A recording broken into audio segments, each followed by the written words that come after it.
As far back as I can remember, I always wanted to be a gangster. All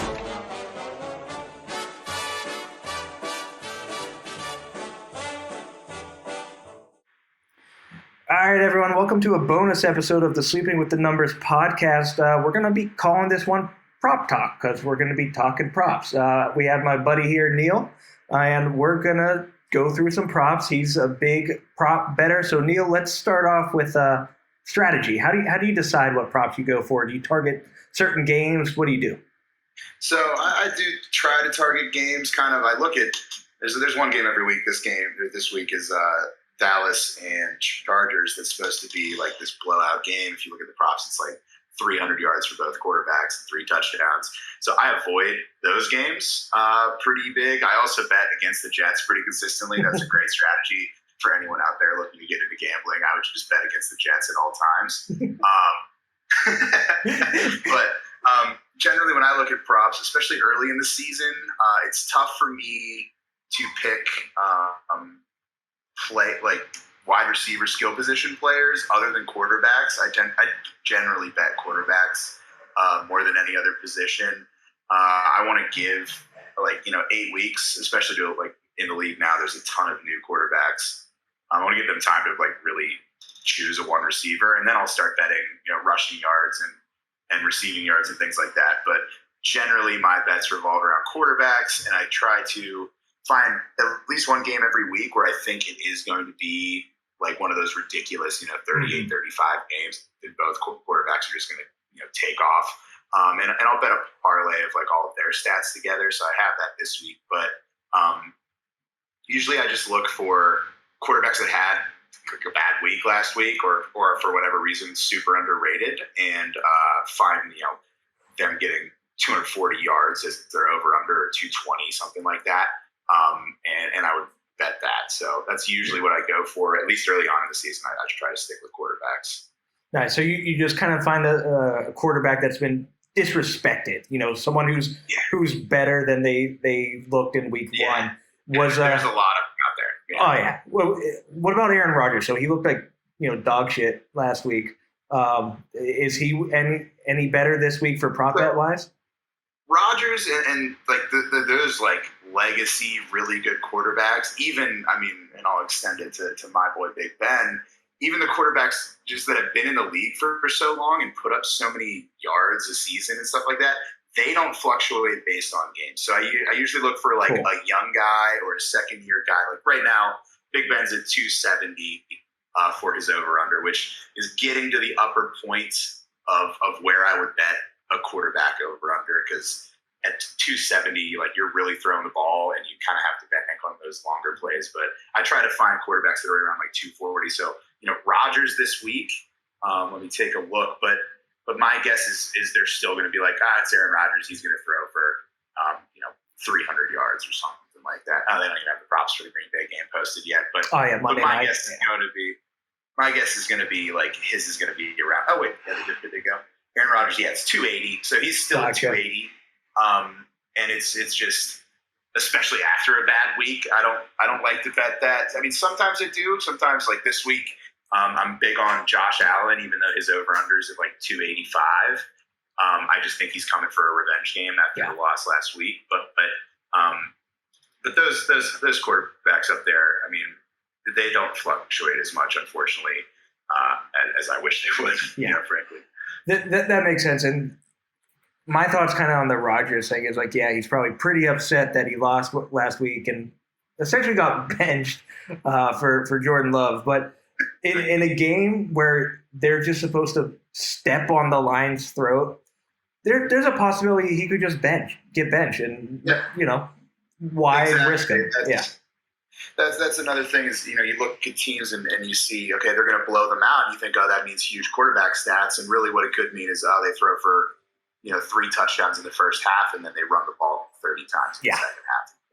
So, and that happens a lot. So I try to find those games where I think it's going to be, even if it's a slow start, when the scoring starts, it's going to be a back and forth, 2 weak defenses and really just neither team, the odds are super close. Nobody knows who's going to win. Because if you try to bet a blowout, if I bet blowouts, I usually bet the other quarterback. I usually bet the guy that's still going to be throwing in garbage time, and I will bet his odds over, them saying, "Oh, Tom Brady's going to murder this team by 13 points this week. He's throwing for 313 and 3 touchdowns." Like, he probably won't. He'll throw 313 and 3 touchdowns when he has to be in the game for the full 60 minutes. Yeah, that makes a lot of sense. So let's get into the games you are targeting this week. You talked Chargers Cowboys. Who do you have in that one? So I did place a bet just because it is the hyped up game. It seems like this week, like the over is the highest out of any is at 55. So I did. You can't miss out on something like that. But usually when I place quarterback prop bets, I will parlay all of their stats together. So completions, yards, touchdowns. If it's Kyler Russell, Josh Allen, a few others, I would also add rushing yards on there just to get a fourth leg, which should usually be pretty good.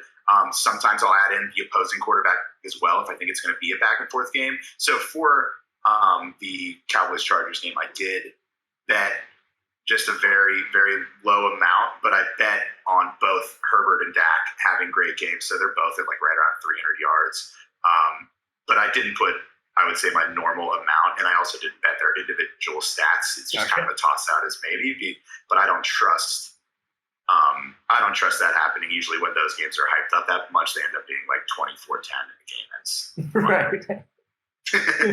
And that's always just super upsetting, especially in like our fantasy game. So, for those who don't know, Neal and I are co-managers for some big dog teams, and we've had that shit happen where it's like, all right, yeah, we're doing really well. We need like 1.5 points from this guy. Oh, sick. They went to overtime. We're going to get it.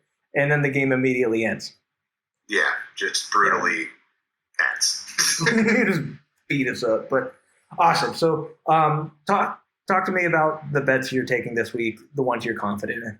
So my most confident bet this week, I don't know what the hatred for Jameis Winston is by Las Vegas and why they hate him so much, but after coming out and throwing 5 touchdowns last week, I know he didn't have a ton of yards, but it's because he was just given a short field so many times, but he looked fantastic. Boy's got some new eyes, so he can see well.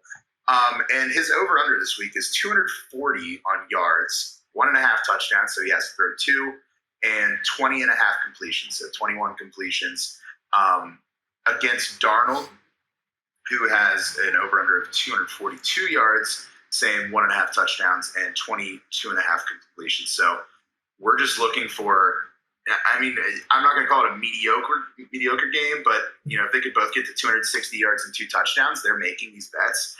So I bet very heavily on Jameis Winston this week. Yeah. I think he came out last week and really showed like that he is a legitimate NFL quarterback. You don't just throw 5 touchdowns in a game. I don't care where you get put on the field to start with. So I think he's going to continue to prove that he, should have the starting position, and Taysom Hill needs to pound salt. But for right now, I think, so he's always going to have that pressure of Taysom Hill behind him. So he knows he needs to perform, and I think he's going to come out and do that. And I think he has the weapons, and Carolina does not have the defense to stop. Now, if it was 300 yards, I wouldn't be betting it, but 240 isn't that many for someone who's going to throw the ball, as much as I think Jameis is going to throw the ball. And then Darnold, I think, is still playing. There was a tight win over the Jets last week, so he's still playing to prove himself in Carolina. And the Saints defense outside of Marshawn Lattimore, to me, doesn't have what I've seen in the last few years. So I think Darnold can get some good stats. So I think this is going to be the game that has a lot of scoring in it. You have 2 really good pass-catching running backs that are utilized very heavily as pass-catching running backs. So I think those are the bets I'm going with. I did look at the other player stats, like receiving yards and things like that, and they're just kind of around where I start to get uncomfortable. McCaffrey's at like 60 yards, Kamara's at 50-ish. So that's where I start to get nervous is, they could run the ball really well and not get the receiving yards. So I wait a few weeks to see really how, especially with Darnold being new in Carolina and Jameis being new in New Orleans, like they have to pick their receivers and really decide how they're going to run that offense. So right. I'm avoiding the other skill positions for at least the first few weeks. And I'm looking back here, so their current stats. And what was the line for Jameis in yards? 240. 240. Okay, and I feel like the reason they're so down on him because last week he was just so hyper efficient. He went 14 for 20, 148 yards, 5 damn touchdowns. Like he was just so efficient in that game that. But we know Jameis can be a yards guy. He's done it. The last year on Tampa, I think he threw for 5,000, but that was. He led the league or came very close to it or did for multiple leagues. I mean, he also went 30 for 30 on touchdowns and interceptions, but he has new eyes, so he's throwing less interceptions. He's throwing more touchdowns. Mm-hmm. And 240 yards, like he is, to me, he's always been a yards quarterback. Yeah. So 240 to me is astoundingly low for someone with an offense that throws as much. I mean, he's not going to put up Breeze numbers, but I mean, like Breeze was, I would bet 240 yards for Drew Brees every game, every day of the week because of how that offense is designed to throw the ball. Yeah, and that's probably exactly why Taysom's finding himself not involved and not the starter, even though they paid him way too much money to sit on the bench. So much money. It's like him and Jimmy Garoppolo, and Garoppolo's playing now, but like I look at Garoppolo's contract, I'm like, that dude has made so much money not playing football. Absolutely, it's absurd. I mean, he's had his injuries and all of that, but good Lord, yes, the man. It made money being on the bench. So to recap this game, it sounds like you're going the over yards for Jameis, definitely over 1.5 for touchdowns for Jameis.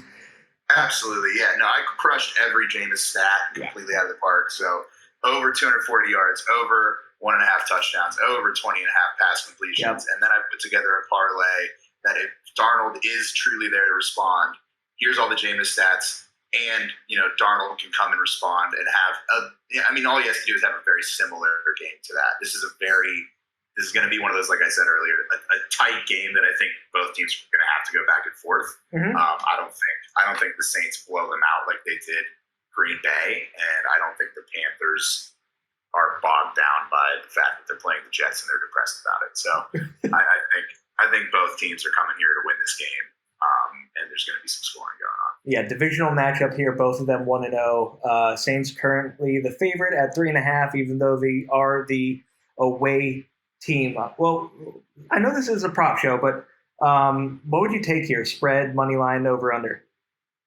I would take Saints minus 3.5 easily. I think, though I think that Darnold, I've always been a Darnold believer, and I wanted him to come to the Steelers when he was leaving the Jets. I think the Jets are just a bad organization that ruins quarterbacks.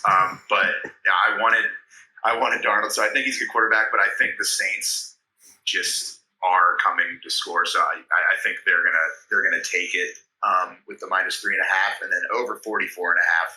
If I'm betting both quarterbacks are going to be slinging it, I'm taking the over. I'm also just a big proponent of over betting. It's more fun. Betting for points to not be scored is just boring. Yeah. You're a coward. Yeah. You shouldn't be listening. Quit playing. Yeah. Cool. Any other games that you are targeting here? Yeah. So I think Browns-Texans is another good one. I know earlier I'm just contradicting myself immediately when I said I don't like to bet blowout games, but I don't think they've really given Baker here blowout stats to beat. It's 22 completions. It's 1.5 touchdowns, which is a wild bet for Baker. I mean, it's at minus 160, so you might want to tease that up because I think Baker throws 3 in this game. Houston's defense is garbage, and I think after losing to the Chiefs in the way that they did in a very close game last week, I just think that the Browns are going to come out to prove that they're real. And I do think the Browns have a good football team. Except for when they play important games. But it hurts to say that. I've had to say that a few times on this show, and I'm like, I hate it. I try to find weak points, and like their defense is also really good. And then on their offense, even without Odell, they have just so many weapons that they are just a good, complete football team. Yep. They just will lose games because they're the Browns later on in the season. But Baker, 264 for passing yards. Again, that's like right at the top, like 270, 280. I start getting uncomfortable, but Baker just throws the ball. It's just constant. It's constant. He always gets deep balls in games. He just is a dude that has the juice to throw the ball a lot. Mm-hmm. So I have bet his stats as well. So I just put together, all of his things. I am afraid to bet Tyrod Taylor as well, even though I was pretty impressed with week 1 from Tyrod Taylor. I'm going to wait a few weeks on betting Tyrod, but I did hammer Baker's better QB rating than Baker, 112 to 97. That's insane. I mean, that's awesome. Good for Tyrod. I hope it continues. I mean, the fact that the spread here is 13.5, I think is ridiculous. I think Houston covers that, but I think the Browns do put on a freaking show of scoring it. But I do believe that Tyrod can keep up with that, which is so weird to say. It makes it good for betting though, because if Tyrod's able to keep up, they're going to keep playing the game. They're not going to just sit on the win. Exactly, and that's the scary part about betting Browns and betting Baker is the second they have a 14-point, 17-point lead, Nick Chubb is going to get the rock for the remainder of the game. Yeah. Like, they will just hand him the ball because he is amazing. But they very rarely go up 14-17. They win games tight, close at the end, or they keep a lead barely and almost lose it by the end of the game. And I'm hoping they learn their lesson from the last game, because they were beating the Chiefs pretty damn good, and then they're just like, okay, let's try to be a run team now, and you don't do that with Kansas City. Yeah, no, you can't do it with a team that's going to score a ton, and I think they're going to underestimate the Texans. I think the Texans are going to keep up in scoring. So I'm surprised that the over-under there's 48. It's pretty on point, I guess. That's on the line of where it might be, but I think the Browns come out and score 35 points. So I also bet that, so I'm hoping. And then another game, another at least player that I find interesting. I did throw some prop bets. I bet with emotion, so it's just quarterbacks that I like. So I did bet Josh Allen this week to go completely off, so they have him at 290 yards. Also 1.5 touchdowns, but then I think 24. But I think he's just coming for revenge, like I said earlier. And then Matt Stafford is at 280 yards and 2 touchdowns. I just love Matt Stafford. I love him on the Rams, so I just wanted to succeed. And I put Cooper Kupp's over. Actually, he was the only wide receiver. I bet 2 wide receivers this week. I bet Cooper Kupp, which was 67 yards. I think Matt Stafford likes him. It seemed like in week 1 he was favoring him. So, Robert Woods, Kid Rocks, Cooper Kupp's here. He's the one receiver. I think Matt Stafford's going to feed him again, at least for 67 yards. I mean, that's not a huge. That could be a couple of plays with Matt Stafford. He just unloads the ball. We're not up against Kupp this week, so maybe he won't. That was only just a hate against us. I was up against him on 3 teams. It's horrible. My god. It's atrocious. Full PPR. I forget who the other person was. I just got brutalized. And then the other wide receiver I bet has a good week is Devonta Smith on the Philadelphia Eagles. Nice. I like it. Loved watching him week 1. It was great. Jalen Hurts is freaking for real, absolutely 100% for real. The only reason I didn't bet his quarterback stats, he did get it's 220 yards. So I think he can beat that. I do. But he's just so dangerous on the ground that you just never know. But I think Devonta Smith, I teased it up and got 85 yards. So I think he could get that. I just kind of wanted to do it. Yeah. I think Philly deserves a one receiver, even though I hate them. They deserve to have someone that is a true one receiver. They've tried so many times that maybe this is the guy. Yeah. The only other quarterback that I bet on is Mac Jones. He got great. First of all, he's playing the New York Jets. So, like I said earlier, always bet against the Jets. I will have a bet against the Jets every week, whether it be props or just money line there will be money put against the New York Jets. This week, it is that Mac Jones tears them apart, but not even in a big way. 246 yards. He put up, over 300 last week? I'm pretty sure. What was his stats? Let's see here. Let me check. I got it open. 281. 281. So, he was slinging the ball. He looks great. He's going to be more comfortable. He's also playing the worst organization in football. So I think that he comes out this week to prove, that last week wasn't a fluke, and he, throws for 250. So it's a 246 yards. This is over 1.5 touchdowns. Those are not insane stats. And then the last prop bet I just threw out there because I had some money left in the account, frankly, after placing all these bets. I was like, screw it. Let's go see what Derrick Henry's over on rushing yards is. It's 86. I think he comes out and hammers. Give him it. I don't even know who's playing against. I don't even Seattle. I don't even look to see who's Doesn't matter.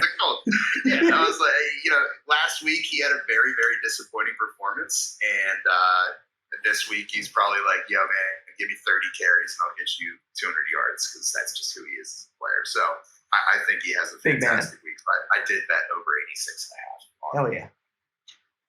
All right. Well, let's move over to Monkey Knife Fight is the site that I personally use for prop bets. It's just real easy, and that's all it is. They have nothing else, but it's prop bets for pretty much every single sport.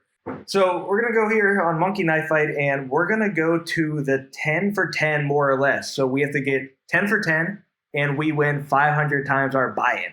These are all prop bets, and we're going to start off with the quarterback. So, Neal, Matthew Stafford.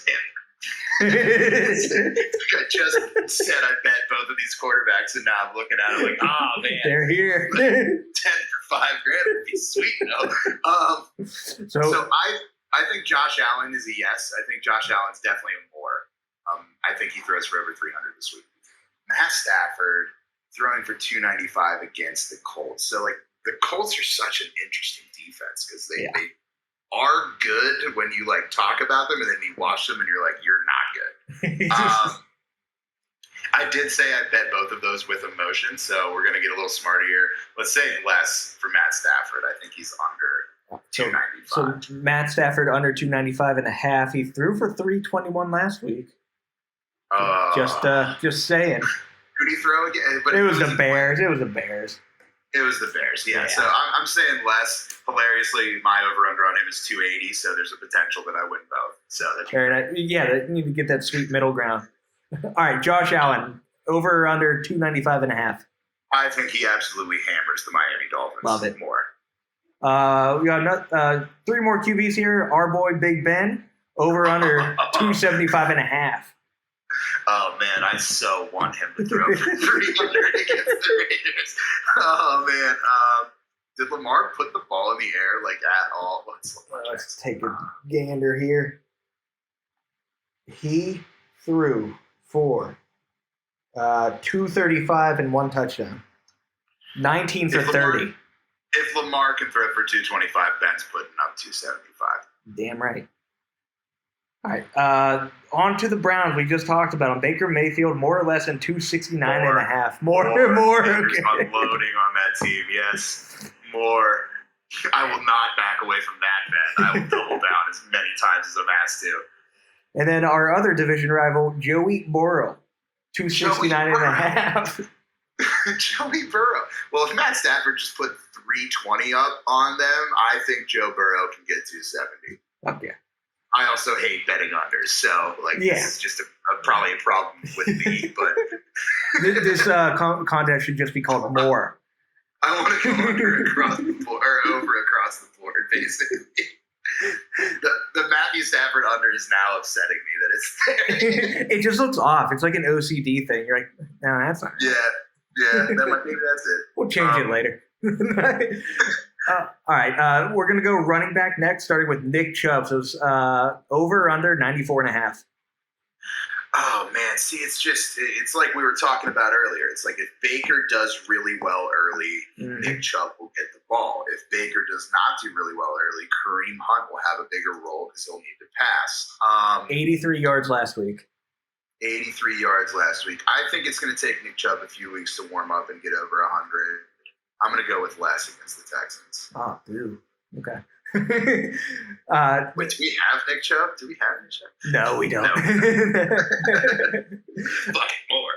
All right, Damian Harris, the last running back here, over under 75.5 against the Jets. Ooh. The Jets have a surprisingly, the one thing that they're actually good at is run defense. Don't know why. It's because they keep drafting like first round D linemen. So I'm gonna say less for Damian Harris. Okay. I'm gonna say less for Damian Harris. Yeah. Yeah, I'm curious how much they work in Ramondre Stevenson now, because it sounded like little Billy Belichick was a bit upset with Harris with that fumble that cost him the game. So that's a worry there. Yeah, definitely. All right, 2 positions left. Wide receiver, we have Stephon Diggs. So you already said over 300 is, I believe, the exact amount you said for Josh Allen. 85 and a half for Stephon Diggs. If Josh Allen's throwing 295, Stephon Diggs is getting 85 of those yards, like without a doubt in my mind. Dude's an absolute monster. Awesome. And then the other guy here, we do have Matt Stafford on here. So you said less than 295 and a half for him. Over or under at 74 and a half for Cooper. I did bet over for Cooper Kupp, so I'm going to say more. I think he's going to get a huge volume share. He's got peppered. He just got peppered with targets. What did he end up with? 108. So. Yeah. I mean, and he just, like, how many catches did he get? How many targets did he get? 7 catches, 10 targets. That's insanity. Yeah. If you're getting 10 targets, you better have. Is that the most on the game? Damn right it is. Okay, so he had 10. That was first. Second was Tyler Higbee with 6. So yeah, I mean, Cooper Kupp's the guy. You know, if you would have said Robert Woods had 8 targets, I'd be more worried. But when's the next wide receiver? What's he have, like 4? Next wide receiver is Woods, 4 targets, 3 receptions. Yeah, get out of here, Robert. For Woods, you're done. 27 yards. Cooper Kupp's the man. 74 yards is not a ton to ask for. This last one's going to hurt. This last one's going to hurt a lot. Oh, don't say it. Come on. We have this guy, Darren Waller, over under 79 and a half. Oh, I love Darren Waller so much. Okay. We're going over. It's going to be a tough game for him because he's going to have Devin Bush just hopefully all over his ass all game. Yeah.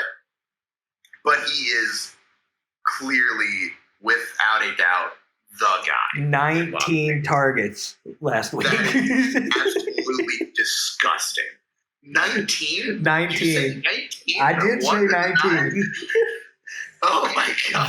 The next was 10 less at 9. Hunter Renfrow. Who even cares? Yeah, it doesn't even matter. 19 targets? Jesus, how many balls did he throw? Just imagine if they were catchable. Like, it's absurd. Yeah. How many balls did Carr throw? He threw 56. 34 were completed. He threw 56 balls and he threw 56, which is insane. And almost a third of them, over a third of them went to Darren Waller. That is math, right? That's math, right? Yeah. Yeah.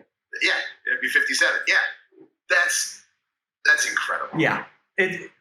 There's no one else there. It's not an insane amount. I mean, that's just not. Oh, man. Now I just want to fucking move everything to over except for Damian Harris. Pop it up there. I truly believe that Damian Harris does not get 75 rushing yards. I don't want Nick Chubb to get it because Baker, I think, is going to be the man in this game. And I think with Kareem back there, it just is a risk that Chubb over on yards at any time because, to get that, he would need like a big run, like a 20-yard run. And I just think there's a better chance that Kareem is there on that play. It's just the odds are low. I'm gonna stick with this. I'm gonna stick with this. I like it. So I'm gonna read it over once more. So we got 10. We're gonna get all 10 correct. So Matt Stafford, we're going with under 295 and a half. Josh Allen over 295 and a half. Ben over 275 and a half. Baker over 269 and a half. Joey Burrow over 269 and a half. For the running backs, Nick Chubb under 94 and a half. Damian Harris under 75 and a half. So it's really just the running backs. Both running backs, you took the under. I love the ball going in the air. I love throwing ball. Throw the ball, catch the ball. We'll see if everyone agrees. Wide receivers here, we got Stephon Diggs over 85 and a half. Cooper Kupp over 74.5, and for tight end, Darren Waller over 79.5. And the more I look at that, the more easy I think that's going to be for him. Like, yeah, it doesn't matter how. I think the yards are achievable. Hopefully, Steelers can keep him away from too many touchdowns. Yeah. And I mean, like, he could just get an insane amount of receptions. You know, he could get 79.5 yards, literally 8 yards at a time, and just get 10 catches for 8 yards, like 8 yards at a time. Like, he's just a target monster. All right. Awesome. Let's lock that in, and that'll do it for this show, the first Prop Talk. Neal, hopefully we make this a weekly thing. Thanks for doing this, bud. No problem. Thanks for having me, and it'll be a good time. Let's get these dubs. Yeah, we'll talk about winning the $5,000 next week. Sweet.